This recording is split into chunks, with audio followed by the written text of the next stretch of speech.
আসসালামু আলাইকুম সম্মানিত দর্শক শ্রোতা।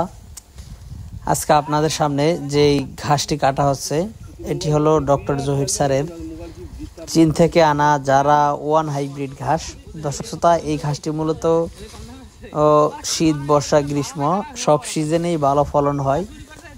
তবে এগুলো মূলত আপনার যেহেতু লম্বা ঘাস, এগুলো মূলত গরু মহিষের জন্য চাষ করলে ভালো হয়। যাদের ছাগল এবং গারলের খামার রয়েছে তারা চাইলে স্মার্ট নেপিয়ার ঘাসটি চাষ করতে পারেন, সেটিও আমাদের কাছে রয়েছে। তবে দর্শক, আরেকটি কথা বলে রাখি, সব জাতের ঘাসের কাটিনই কিন্তু বর্তমানে আমাদের কাছে রয়েছে। তবে এই ঘাসের কাটিনগুলো যেহেতু এখন শীতের মৌসুম চলে এসেছে, আর হয়তো আপনারা জানেন যে শীতকালীন সময়ে সব ঘাসই কিন্তু ফলন কম হয় এবং ঘাসগুলো চিকন হয়। তো দর্শক, এগুলো মূলত শীতকালীন সময়ের কাটিন।